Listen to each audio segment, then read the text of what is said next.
Welcome back, everybody, to another episode of the Junkyard Dawgcast. I'm your host, Jordan Hill. Got the whole crew with us, Kipp Adams and Ben Wolk, on this Tuesday afternoon as the Georgia Bulldogs get ready for Ole Miss. Another big game, another big road matchup for the Bulldogs, getting ready. Number 2 Bulldogs getting ready to play number 16 Rebels out in Oxford, 3:30 p.m. on Saturday.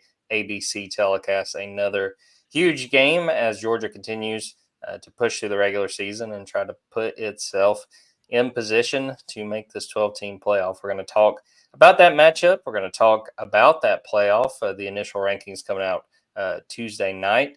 We're going to talk some recruiting news, and we're going to talk a little UJ hoops on this episode. But first, guys, let's go back to Saturday's win over Florida, 34-20. I wanted to get y'all's thoughts, and we'll start with Kipp and I. Ben, huge kudos to you on short notice doing the solo pod. We had full intention to be on there and Sure. sell it. The Everbank Stadium Wi-Fi just totally went out once we got back from interviews, so we decided that video was not going to work, and Ben did a great job. I know that people enjoyed it, and I certainly enjoyed listening to it on my way back from Jacksonville. So just want to give some thoughts, especially a few days removed from this game. Start with Carson Beck. No surprise that, I came away working on my rewatch story for this week, feeling a lot like I did on Saturday. I mean, I thought the first 2 interceptions he had just boiled down to bad decisions, just trying to force something. I thought the second interception was noticeably worse than the first one. The first one, he kind of got in a position where a defender was up covering a running back and then decided he was going to drop back. And I think Carson kind of missed that. Second one, he just forced it. I mean, there is no quarterback that could have made the throw Carson tried to make on that play.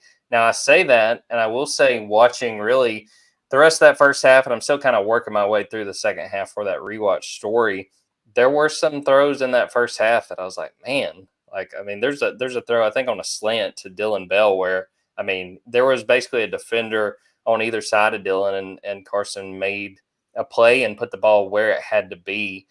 So I understand people being frustrated. I really don't put that third interception on him. Could he have maybe tucked that ball? Sure, but he gets hit and, kind of a wounded duck.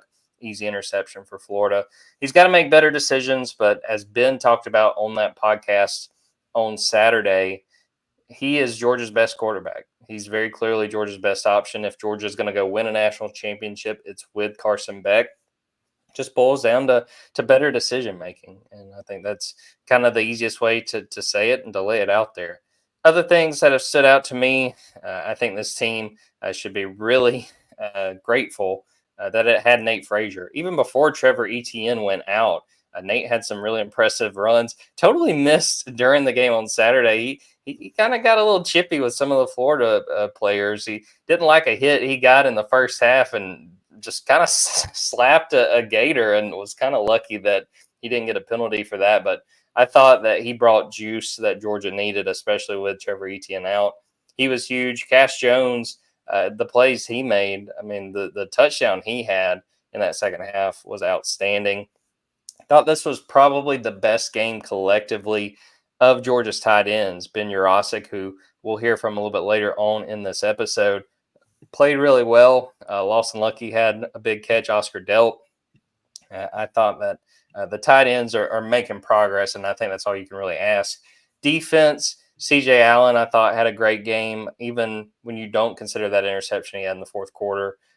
Some of the other defenders, KJ Bolden made some plays. Daniel Harris, now, he wasn't perfect. I know there was one point that he went to make a tackle and just kind of got run over on his way down the field. But other than that, I thought he played really well. Still seeing some kind of surprising mistakes from Malachi Starks. The touchdown to Aiden Mizell, he kind of gets caught stepping up, and Aiden has a free release on that play. And by the time Malachi tries to recover, it's an easy touchdown. But did a good job stepping up in punt return. I thought that you needed someone that you could just count on. Even if he didn't make plays, you just could trust that he wasn't going to fumble. I'd thrown out Sakovi White, and I understand why Georgia said, look, we're not going to put a freshman in a pressure situation like that. Put Malachi out there. I thought he did a really good job. Kipp, what stood out to you from this game, especially with a little bit more time removed from it, what sort of still sticks with you from what Georgia did in Jacksonville? I mean, I give credit to Nate Frazier for getting the 19 carries for a freshman in this game. Still, you could still kind of see his tendencies. He wants to bounce every one of these runs outside, and you have to just lower your head. And if you're going to get 3 or 4 between the tackles, sometimes that's what you got to do. It just kind of reminds me of really, I mean, this team was not prepared to not have Branson Robinson or Roderick Robinson out there. Those are the kind of guys this is where they just take the game, put it in their hands, and let them go out there and help them on drives. So, with Trevor going down, it just kind of changed the whole dynamic and I think it just had Carson pressing even more. And you could see it. I saw a lot of plays where he could check down and he could have, or thrown it away, but there's going to be times where he's going to have to throw the ball down the field in every matchup the rest of the season, really.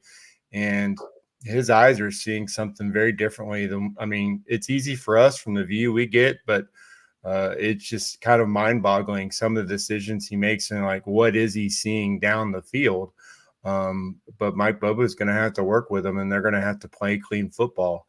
I think on the positive side, when you look overall, across the country, there's not a 2019 LSU out there right now. So if this team can clean up these decision-making situations, try to get healthy on the offensive line. When you have Jarrett Wilson and Tate Ratledge in there, you can use your entire playbook out there.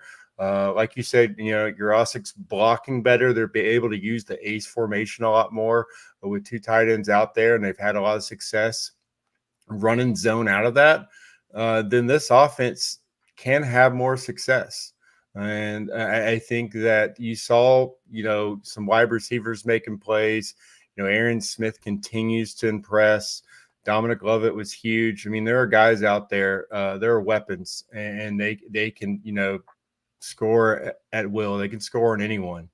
But I do think, you wonder, what happens if Georgia's actually down a score or two in a game like that where Carson's pressing, what's the decision there? But as of right now, I think you saw everything from this team that's needed to make a championship run. They still just haven't put together a complete game. And when you're 7-1 and number 2 in the country, and we haven't seen them really play a complete football game for the most part this season, I think that's still a positive sign, because I still think they're going to have those opportunities, and there's a chance they're playing their best football in November and December, which could be really good news for the Bulldogs.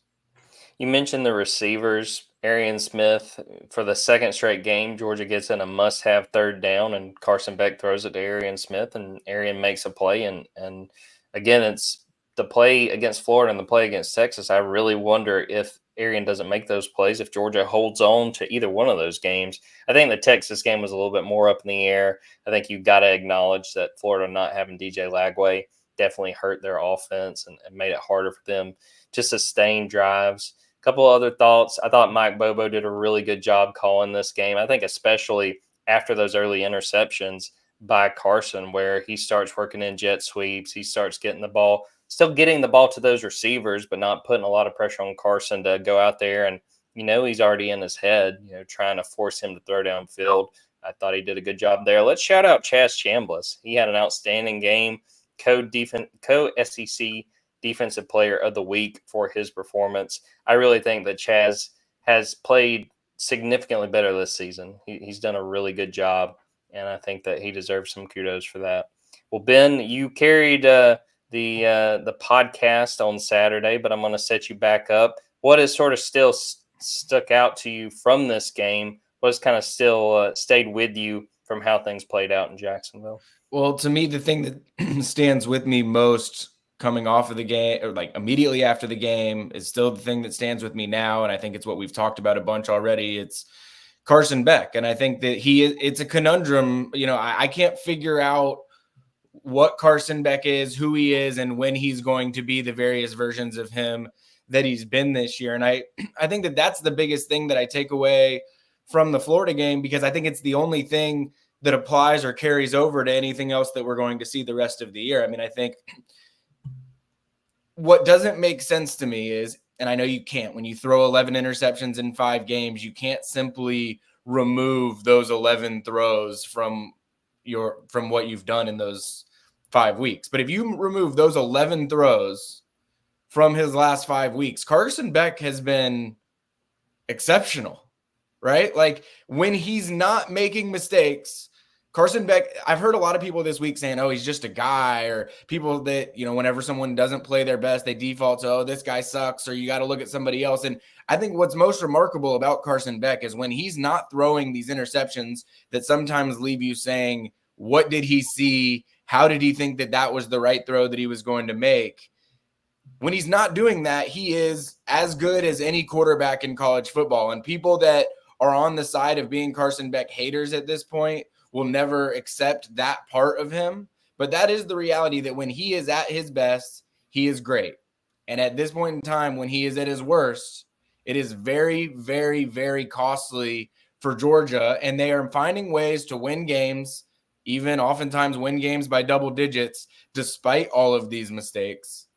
But there's going to come a time where if he makes those same mistakes, Georgia's not going to be able to make up for it in other places. And so I think that it comes down to, do you believe that Carson Beck is just going to make those mistakes? If you'd asked me at the end of last season, is Carson Beck going to be likely to make a lot of mistakes his senior year, I would have said no. I don't think that he's the type of quarterback that's going to be making a lot of mistakes. Right now, that is happening. I do want to give a shout out. I think it was Brent Rollins with UGAsports.com. I want to give the proper shout out. Had said that 5 of his 11 interceptions came in 1st and 10 situations, which is really mind-blowing because I think Kipp brought it up. Like, what happens if Georgia's down a touchdown, or they find themselves in these situations where Carson Beck's pressing? It seems to me this year, that's when Carson Beck's been at his best. That's when you can rely on him. Hey, you have to get it here. This 3rd down situation against Texas, or this 3rd down situation against Florida, you got to convert it to Arian Smith, and this has to convert, and they do. He seems to do that. And I said on the postgame podcast, the one moment all year that I think when Georgia had to have Carson Beck be at his best that you could say he wasn't, was the interception that he threw to Colby Young in that sort of jump ball situation against Alabama. And I don't even point to that as a Carson Beck mistake. I think he's given a guy that wins a lot of 50-50 balls a chance to make a play, and the DB made one in that situation. So I think for me, and this is going to be an analogy that probably some people hate, but sometimes when you're playing, if you're playing the NCAA, EA Sports college football video game, sometimes you get comfortable, right? Like you're doing things, you're great, you're humming along. You're like, oh, we're playing just another unranked team on, at home. We're going to win this game and it's no problem. And you start just taking shots and doing some things that you would not ordinarily do. And all of a sudden you've thrown a couple picks and you find yourself in situations where it's like, oh no, I might actually drop this game. I think that's what happens with Carson Beck. When you say that half of his interceptions are coming in 1st and 10 situations, it's not coming in moments where Georgia can't afford to have interceptions. Not to say that hasn't happened. I would say the interception that he threw against Texas on the one that could have been the pick 6 and caused the trash incident was like the most unacceptable situational one that he had all year long.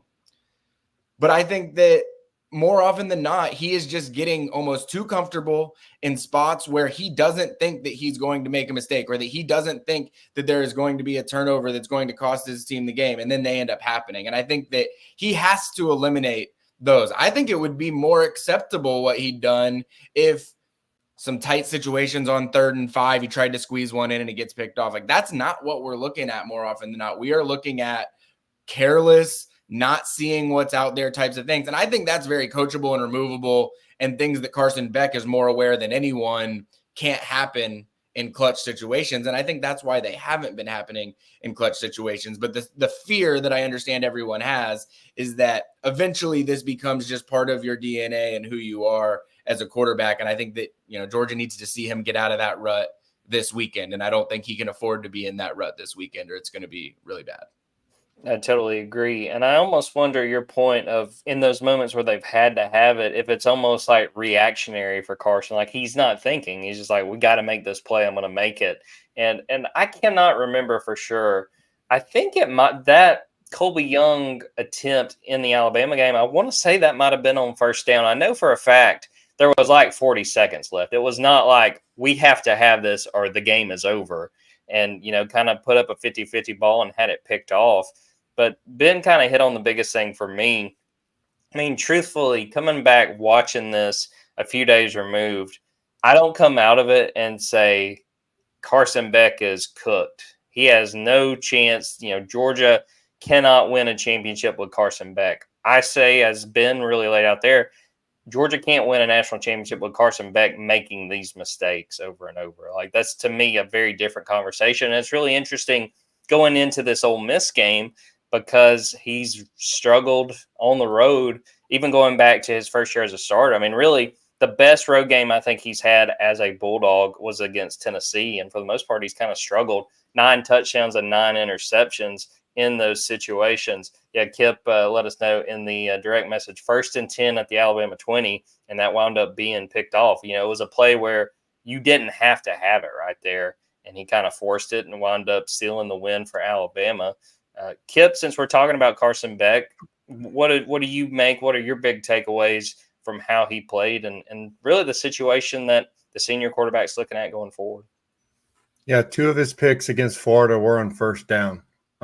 So this isn't a situation where Georgia's desperate for a big play. Carson's making these because he's trying to be overly aggressive.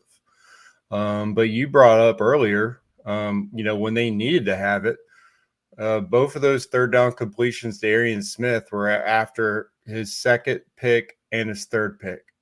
So again, the coaches know that Beck can work through it and make the plays he needs to.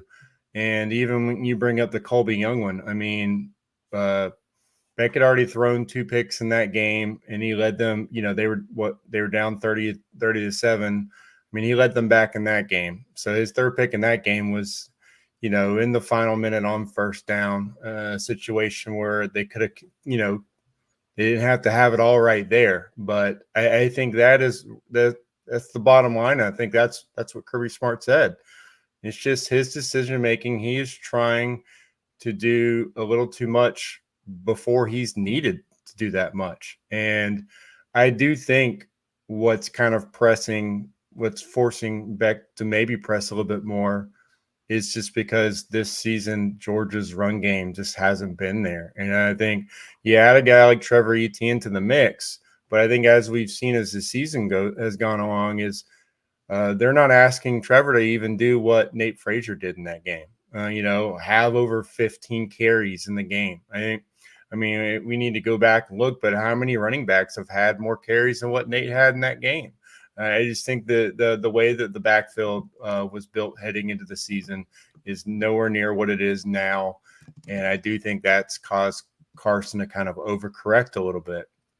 So they're just going to have to, again, get their backs to carry more of this offense to take some of the weight off of Carson, even just mentally, for him to know I don't have to do everything on first and second down. A lot of fans are always, they hate the thought of running on first and second down. But I still think that you might be able to have more success overall throughout the course of the game if you just find some more balance and not have Carson checking into the downfield passing plays too often on early downs, because I just think that's him thinking I've got the arm talent, I can make this work. But then after the snap, he's not seeing what he needs to see down the field in those situations. And those are mistakes, like you said, that Bobo can correct. But we are at the point of the year where that margin of error is going to shrink, not just for trying to get into the playoff, but also just the opponents. On paper, you got some tougher opponents the next couple of games. And if you do get to the postseason, you're not going to be able to go out there and turn the ball over 3 or more times and be able to win against some of these teams. Well, let's get into some of what was said about Carson Beck before we really dive in to the Ole Miss of it all. And, I think some fans were critical of how Kirby handled Carson on Saturday, his reactions on the sideline, what Kirby said after the fact. But here's what Kirby said on Monday. Just a little bit more time to evaluate Carson, what needs to be cleaned up, that sort of thing. This is what Kirby had to say. I think that's the bottom line. I think I was more pleased after watching the tape than anything because, I mean, out of 73 snaps, he had 68 winning decisions, really good decisions. I mean, 68 for 73, pretty good in any sport I'm in, that you're in. I think the concern is the mistakes can't be catastrophic. Like you got to make good decisions, and the two plays that he ends up turning the ball over on, they weren't great looks defensively against that call. Like we were expecting something else. So when that happens, you got to play for the next down, right? It's the most common thing in football. You got to be willing to concede a down and move on, especially when it's first down. And both those were, and two of those were those situations. But I still think that 68 out of 73 decision-making processes, he did the right thing and made some really, really elite plays and throws within the game. So it's cutting down on the catastrophic things.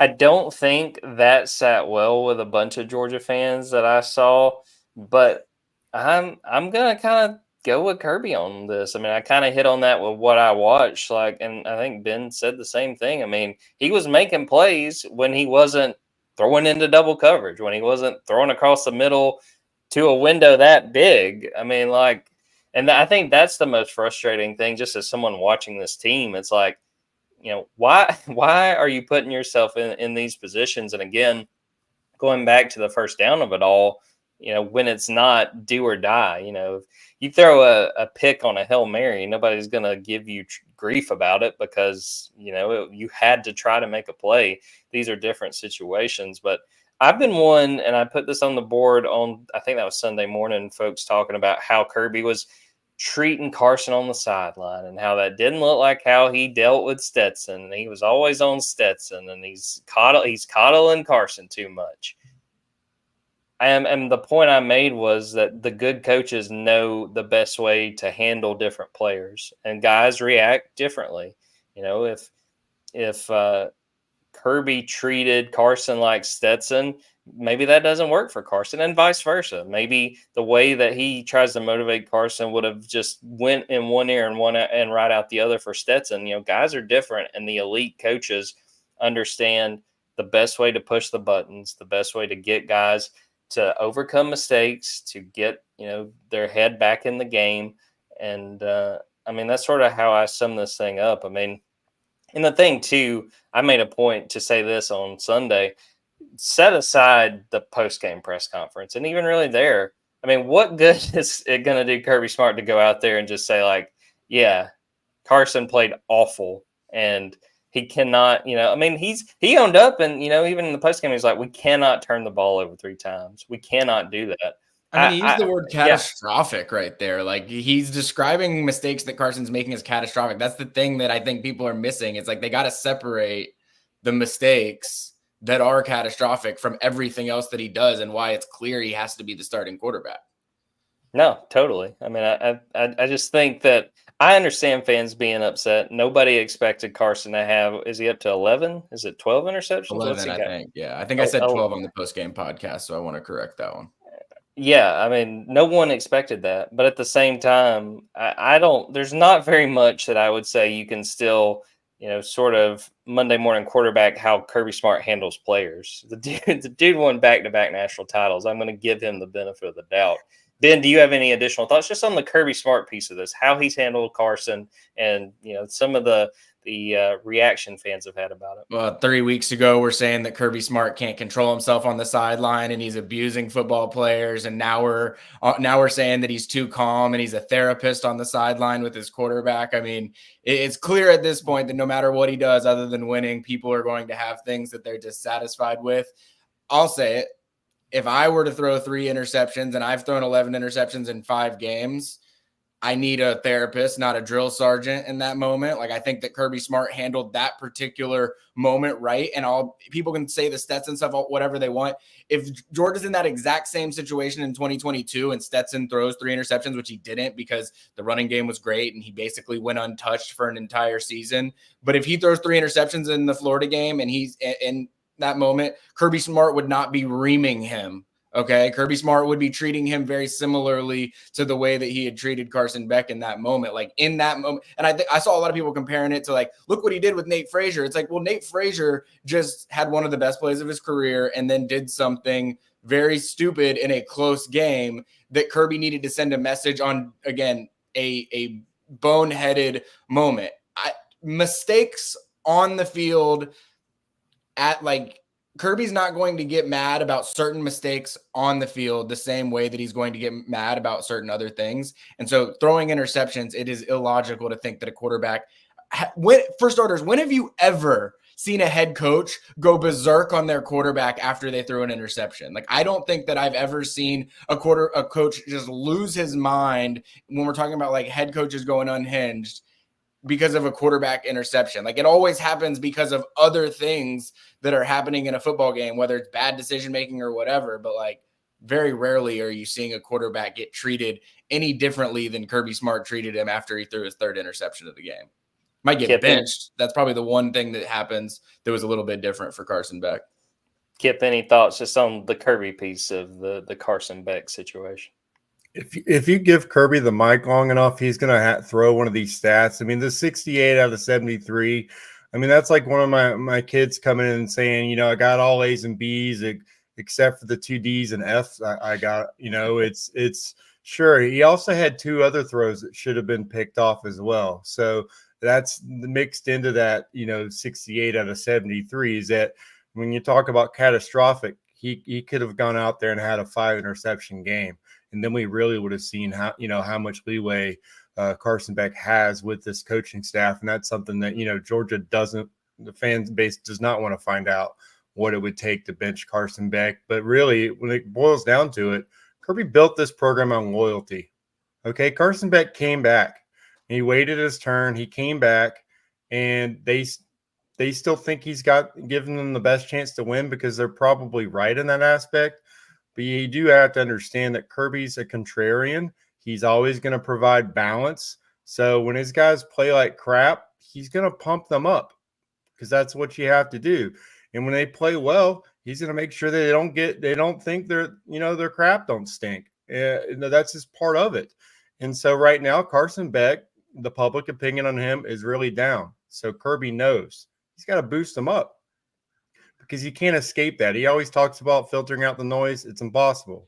You know, you can't filter out everything.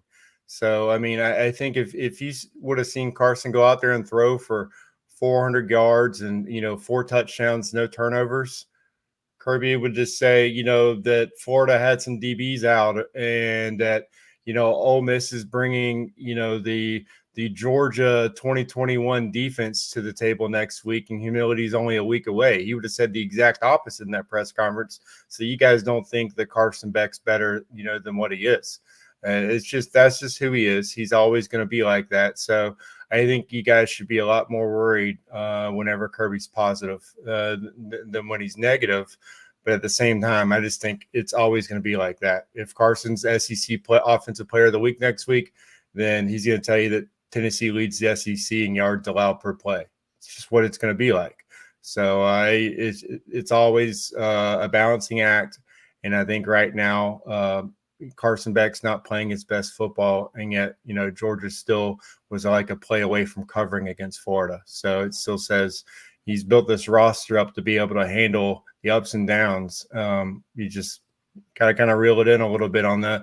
It's not the 68 plays that have anyone worried right now, you know, so it's that other 5. Fair point. And I think Kipp hit on a good point of, like, I can think of how many times, especially like underclassmen have good games, and you ask Kirby about them and he's like, well, he's got to get better. And like, you know, he'll list 3 or 4 things. So no, I think Kipp hit it.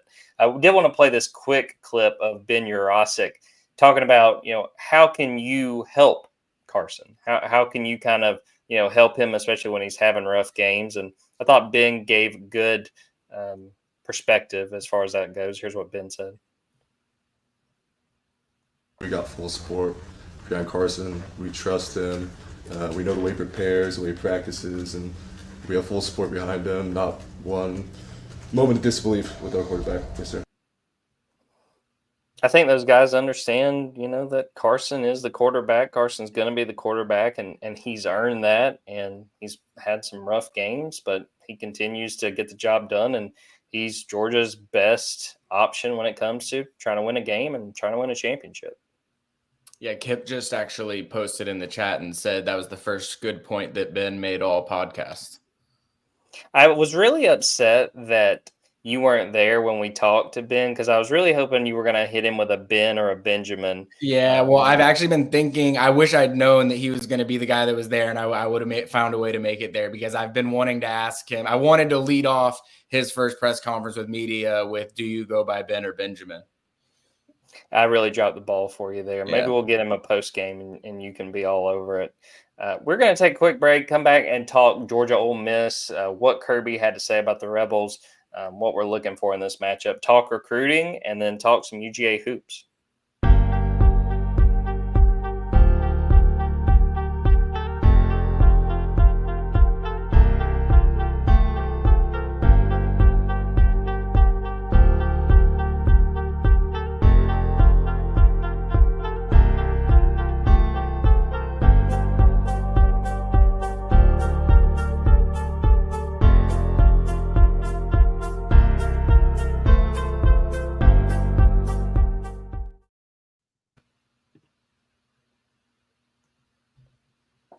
All right, guys, turning our attention to Saturday's game, Georgia at Ole Miss, 3:30 Eastern time. Kirby had a lot of positive things to say about this Ole Miss team, said they had a chance to be undefeated, had that loss against Kentucky, had that overtime loss to LSU, and it's kind of fitting that a lot of attention is going to be paid to Carson Beck going in this game because of the success of Jackson Dart. The Rebels quarterback has been very productive this season and coming off an outstanding game in a win at Arkansas. Kirby was asked what has stood out as far as Jackson Dart's growth in his time at Ole Miss and how far he's come along in that time. And here's what Kirby had to say. More comfortable. I mean, he's played more football. He's got more experience. He's playing at a really high level. He sees things well. I think, he and Lane and the offensive staff are further along. They know what they're looking for. They know when you get in something, what beats that, and they know how to attack it. So he's just a proven winner, and he's a fierce competitor. He's hard. Yeah, with Jackson, I thought it was really interesting. Kirby talking about, how do you stop him, because he is able to move quite a bit when it comes to, his mobility and making plays. And, Kirby harped on his ability, opens up so much in their RPO game. And when it comes to passing yards, he said that, that you kind of have to count that with the rushing because of that run game, because of what Jackson Dart brings. And he was asked, how do you tell your defenders because you don't want to hit a quarterback, and, the quarterbacks are always officiated a little bit differently. And he said, you got to hit him like a tailback because of how big he is, how well he moves. We're still waiting to see, we're recording this on Tuesday, Trey Harris, if he's going to be able to go. He missed the Arkansas game, but I think there's no question that it's a really dangerous Ole Miss offense, and it's one that has been super productive and has been super productive without Trey Harris, which I think is really notable. Kipp, what do you think about Jackson Dart, the challenges he poses, and what Georgia's going to be up against on Saturday? Well, he looked really good passing basically on air last week. There was honestly almost no resistance in that game. So he put up Madden stats, but it's still interesting. They are putting it all on Jackson Dart because they're not really getting anything in the run game. I think they're maybe last in the conference or close to last in yards per carry against SEC teams. And you kind of look at their backfield. I thought Ulysses Bentley would have a bigger be a bigger part of the offense. Henry Parrish is a smaller back, not really between the tackles guy. Dominic Thomas had some good games to start the season. But that is an area where I think that, they are kind of one-dimensional, and, that could help Georgia a lot. And I do think the one area where Georgia took advantage of them last season, and it still is a matchup that looks like it's going to be good for Georgia on paper, is Ole Miss's interior offensive line has not played well this season. And so if you're looking for somewhere where Georgia can attack them and cause some havoc plays. I think that's kind of where it is. And the secondary is going to be asked to do a lot, but I do think that the defensive front, especially if they're bringing guys in the middle, they might be able to get home a couple times. And that's where you find, you can find success against a quarterback who's playing good football is you start to get in his face and force him to process a lot quicker. So that's kind of what I'm looking at. And on the other side of the ball, I think Ole Miss, they went to the transfer portal. They really, revved up that defensive line, but they're also asking those guys to play a lot of snaps. And so I think depth could be an issue when you get into the second half of that game. I think that's where Georgia's offensive line might be able to lean on them a little bit. And if they can protect Carson, I think there's a lot of, opportunities for big plays in that intermediate passing game, like 15, 20 yards. Ole Miss's secondary has given up a lot of chunk plays in that 10 to 20 yard margin. So that seems to be Georgia's bread and butter. So I do think that there's some matchups that look favorable to Georgia, even though the numbers suggest Ole Miss has just been a juggernaut all season. The fact that they've only played one ranked team, have probably played a bottom 2 or 3 schedule in the conference so far, makes this a little bit of a misleading game. I totally agree. I do think Ole Miss is good, but I mean, other than the LSU game, haven't really played anybody. They lost that LSU game. They lost to a really, really bad Kentucky team. That loss continues to look worse and worse as this season goes on. Ben, what do you think of the Jackson Dart piece of this puzzle and what Georgia's going to be up against trying to stop the Rebels offense? Well, I mean, we're going to find out, I think, for sure just how good this defense can be. I think Ole Miss has the ability to exploit Georgia in a lot of ways that Georgia has been vulnerable this year. To Kipp's point, I think that there are some advantages that Georgia can take advantage of on the defensive front, especially on the interior as well. I think that having that defensive front as healthy as it is right now is the most important time of the season. If you had said to me, at the beginning of the year, what game is the most important for Georgia's defensive front to be as healthy as possible, I probably would not have picked the Ole Miss game. And now that we've seen everything, I probably would pick the Ole Miss game. And so, I think that it's an important week. I said this on the post-game podcast, and I agree with it still. I think that this is a playoff clincher for Georgia. I really do. I mean, I think that if you operate under the assumption that Georgia's not going to lose at home to UMass or Georgia Tech, which I think are fair assumptions, even though, Kirby Smart would never assume anything. I think that this allows you to have a slip up against Tennessee next week if you win this one. And so I think that that's why, you got to treat this game like a playoff game, because I think it's the type of game that clinches you a spot in the playoff. So it essentially is a round of 16 type of football game, in my opinion. Now, let's talk about what I think is the most intriguing matchup going into this game, and it's Ole Miss's defensive line against Georgia's offensive line. Because of how good Ole Miss has been, they lead the nation in tackles for loss. They lead the nation in sacks, and they've been productive throughout the year. So here's what Kirby said when it comes specifically to Ole Miss's run defense, why they've been so effective. And Kirby, was pretty much shot it straight on why the Rebels have been so good up front. I mean, they're physical. The only remedy for stopping the run is have big people that are hard to move. I mean, in our history here at Georgia, we've traditionally been pretty good at stopping the run. You go back to the Jordan Davis days, which were probably the best we had. So it's a strong physical defensive line, and they have it now. They're physical at the point of attack, and they're good at attacking and stopping the run. I don't know if you guys remember at SEC Media Days, Lane Kiffin basically said, coming out of their Alabama game and their Georgia game last year, basically, he had the epiphany or finally came to terms with the fact that they had to bolster their fronts, really their offense and defense. Kipp hit on the fact that the offensive line has still struggled, but that defensive line has been very good with a lot of that talent coming out of the portal. Kipp, what do you think of what Georgia's up against as far as trying to stop this defensive line? We talked a good bit of this podcast about Carson Beck.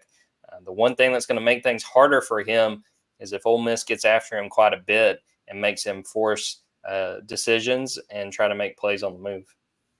You've seen up and down games from this offensive line. This is where, you don't have to motivate them. They know, like, Walter Nolan is playing as well as anyone in the conference. He is a guy that they're going to have to game plan for. And so, yeah, you get Tate back. He was limited last week, but you hope that, he's closer to 100% this week.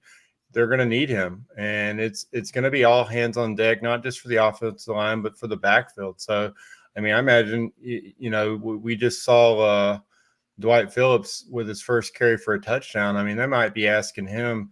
He's probably going to travel again. They might be asking him to have an even bigger part of the offense. But I don't think, he's a double-digit carry guy. So I think it's Nate Frazier. It's good that he got as much run as he did, because I think the key for Georgia is going to be to wear this defense down. They tend to really struggle later in the games. They've allowed more points on the board in that third and fourth quarter. And they've lost kind of the time of possession battle a little bit in that aspect as well. They're one of the worst teams in the country in time of possession. They're also one of the worst teams in the country on penalties as well. So you get them off balance, you keep them on the field a couple drives, that could pay off later on, even if you don't, get in the end zone, or even if you don't get points on the board.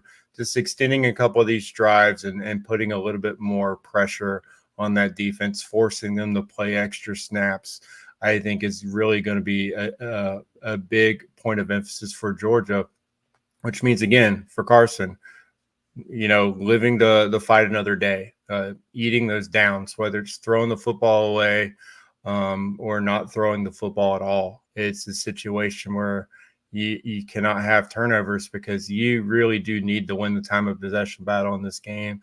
I think you need to allow your depth to be on display in this game. And so I don't think, trying to do too much early in the game needs to be a big focal point in this game. I think it's just about getting what you can and getting as many plays from scrimmage for this offense as you can in the first half. Ben, what do you think about this Ole Miss defensive line and just the challenge that this Georgia offensive line that's not only been up and down, but has been banged up and is still trying to get back to 100%, is going to have to deal with on Saturday? Well, it was probably when Ole Miss was leaving Athens last year that Lane Kiffin had the realization, like, you've got to beef up front. You've got to go to the portal and find some guys that can make a difference for you on the defensive line. And so that was a clear intention that Ole Miss had. I think that you're going to see an upgrade, a clear upgrade year over year from what we saw when they came to Sanford last year. I go back, I'm going to sound like a broken record. I go back to everything I've said on this podcast up to this point. Like, if Carson Beck doesn't make mistakes, I think that Georgia's offense will move just fine. Georgia has had no problems moving the football this year that you could argue. And this might be tied into Carson Beck's decision-making and mistakes a little bit. Sometimes when the field's gotten tighter, they've gotten into red zone situations, it hasn't been as crisp. But moving the football, Georgia has had very little issues all season long when Carson Beck has not been turning the ball over. So I think that will be the case again. I mean, this is an Ole Miss defense that did just give up close to 500 against Arkansas last week, though Arkansas also moves the ball very well this season too. Speaking of the field, Tropical Storm Raphael could be a factor as well. We could be looking at, some stormy weather come kickoff time. So I think that's, Kirby talks about how he gets the weather reports every day. And I think it's early in the week, but that could be a big role in this game as well. We'll go offline about this after the fact, but it just occurred to me, I'm going to need you guys to keep me up to speed on this, because I'm supposed to be in East Texas and New Orleans this weekend. So now I don't know if that's the case anymore. Yeah, that might have to pivot, and be sure, dog fans, if y'all are going to this game, stay on top of the weather, because that is a very serious situation going on down there. I want to mention 12 p.m. Eastern time, 11 a.m. Central time on Thursday. Inside the Rebels, David Johnson will come on, and we will talk Georgia Ole Miss. We will learn more about this Rebels team. We will get a feel for what we are going to see on Saturday. Well, Ben, big recruiting news for Georgia to start this week. 4-star defensive back Rasean Dinkins flips his commitment from Georgia Tech to Georgia. The Bulldogs get another commit in the 2025 cycle. What can you tell us about Dinkins, what he brings to the table, and why he decided to flip to the Bulldogs? I'm a big fan of Rasean Dinkins. This is a guy that screams Georgia football to me. Like when you go watch him play, he does everything for his high school football team. He returns kicks. He lines up at running back. They line him up in the slot, and he's a true wide receiver, but they also will get him involved a lot in the jet sweep game. He, on defense, can line up at corner, star, in the at deep safety. I think for Georgia, he's probably going to be a nickel star type of defensive back. And I think that that's because he is a physical, aggressive, craving contact type of defensive back. Since Georgia lost Rashad Johnson earlier this season, obviously Shamari Earls decommitted and flipped on Friday from Georgia to Michigan. Georgia needs to add some pieces in the defensive backfield. He was a clear target. He visited for the scavenger hunt in the spring. He visited for a camp a week after that and was, exceptional in that camp. He didn't actually end up earning the offer until they got into the season. Georgia wanted to see some of his senior year film just to be sure, but it really took 2 weeks into his senior season for Georgia to pull the trigger and offer him. And really since that offer, it was Georgia's recruitment to lose. He's been committed to Georgia Tech, but the relationships that he has with Travaris Robinson, it should be said, his high school teammate, 5-star edge Isaiah Gibson, is already in Georgia's recruiting class. And he's been, since I've been talking with Isaiah, since he flipped to Georgia in the summer, he said, my number one priority, I've asked him questions about, Justice Terry and Elijah Griffin. And he's like, yeah, of course I talked to those guys, but my number one priority is getting Duke in this recruiting class. And so it was important that his high school teammate, Rasean Dinkins, was in this Georgia class. And so he definitely played a part in that as well. But I think regardless of that, this was a guy that Georgia was going to land, and he's someone that just makes so much sense for the way that Kirby Smart is wired and just the way that the defensive mindset approaches football in general. I think that Dinkins is the perfect fit. Sometimes it gets cliche, like when you talk about leadership and those types of things. I mean, Rasean Dinkins is a guy that if it were up to him, he would say no words. He would just go out there and play football and do what he has to do. But he's someone that is a clear team leader. I mean, he has been one of the team captains at every Warner Robins game that I've been to. And this is not a knock on Isaiah Gibson by any means, but that has not been the case for Isaiah Gibson. All that to say, like, Dinkins is someone that everybody in a locker room believes in and trusts. And I think that that's another piece to why it was so important for Georgia to pull him in. Georgia with 24 commits in the 2025 class, and the latest being the 5'11", 175-pound defensive back from Warner Robins. Ben, I'm going to note we're recording this at about 12:55 Eastern time on Tuesday. Folks will learn pretty soon why I pointed this time out. But what are some other things we need to look out for in the recruiting world for Georgia? Any recruiting news you are watching closely going forward? Well, if you're listening live, like Jordan said, 12:57 p.m. Eastern time, you're going to, maybe by the time we finish recording this, see some Georgia recruiting news pop off. Not in the 2025 cycle. We're looking at the 2026 cycle. But something that I think that you will be really excited for. If you're listening to this after the fact, you already know what it is. And if you subscribe to Dogs 24/7, you know what it is as well. If you don't, go subscribe to Dogs 24/7 because we're going to have a lot of coverage from this one as well. So expect some big recruiting news for the 2026 class here coming up soon. But I also did want to just call out, I do the Future Dog Watch every single week, and there's notable performances every single week. I think that the thing that stood out to me the most from this week's performance, and I haven't actually posted it yet because of the news that's about to happen here in a few minutes. I wanted to have him included in the post. But what you'll notice is of the 6 pass catchers in Georgia's 2025 recruiting class, Tyler Williams, wide receivers, Tyler Williams, Talon Taylor, Thomas Blackshear, and Landon Roldan. And then both tight ends, Elias Williams and Ethan Barbour. All 6 of those players scored touchdowns, and half of them scored multiple touchdowns in their games this past Friday. So I know there's been a lot of dialogue this year about, which is funny because Georgia's passing the ball so much more than they ever have, but about passing, talent in the passing game, receivers, getting those elite guys. And I think that the collection that Georgia has right now is as productive as has come through in a long time. And that goes beyond just the wide receivers. That includes the tight ends as well. So a week that all 6 of the guys that Georgia is expecting to sign here in a month having touchdowns last week, I think is a big, big deal. All right, let's do this quick. Knowing news is coming. The college football playoff rankings will be released Tuesday night. We know Georgia's going to be in the mix, but I don't know where you guys think Georgia's going to be. I will say Georgia comes in at 2 behind Oregon. Kipp, what do you think? Yeah, they have to be 2. I mean, you got the loss to Alabama. You're also playing the number 1 strength of schedule in the country right now. So again, they have the inside track to the SEC championship right now. Miami's played a weaker schedule. That's the bottom line. I mean, they're undefeated, but they haven't played anywhere near the quality of teams that Georgia's already played to date. And honestly, Georgia's got a top 5 strength of schedule still remaining. So I just think right now 2 just makes the most sense. All right, Ben, what do you think? I'm thinking it's going to be 3rd. I think that, Ohio State's got a top 20 strength of schedule. Their loss easily could have been a win against Oregon on the road at Oregon. They have a win over what's going to be a top 10, maybe top 5 team, at Penn State. So I think that Georgia and Ohio State, you're splitting hairs a little bit, but I think that Ohio State probably has made a better impression lately just with some of the mistakes that Georgia's had. Switching over real quick to Georgia men's basketball, have our UGA men's basketball minute. Georgia opened the season on Monday night with an 83-78 victory over Tennessee Tech. Not the prettiest game. The guards, aside from Dakota LaFew, really struggled. Really thought that Silas Emery Jr. and Tyron Lawrence would have better games than they did. Blue Cane, rough first half, I thought, came on. The stories, Asa Newell, double-double in his first game as a Dog, tied Dominique Wilkins for the most points for a Georgia Bulldog in their freshman debut.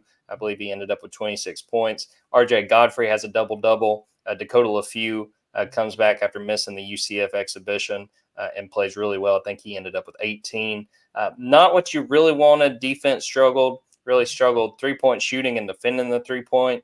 Got to clean it up, but some folks were freaking out on the Junkyard after that game. One game, a lot of non-con games left. They're back in action Sunday against Texas Southern.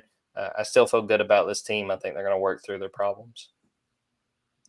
We'll end the episode right there. I appreciate Ben and Kit for popping on. Thanks to everyone who watched us live, who is listening to it live, and everyone who's watching and listening to it after the fact. Subscribe on YouTube. Subscribe wherever you get your podcasts. Go subscribe to the Dawgs 24/7 YouTube or TikTok. Lots of good content. And again, 12 p.m. Eastern time on Thursday, 11 a.m. Central, we will have on Inside the Rebels David Johnson to preview Georgia Ole Miss. So we'll end it right there. For Kipp Adams and Ben Wolk, I'm Jordan Hill. Until next time, take care, everybody.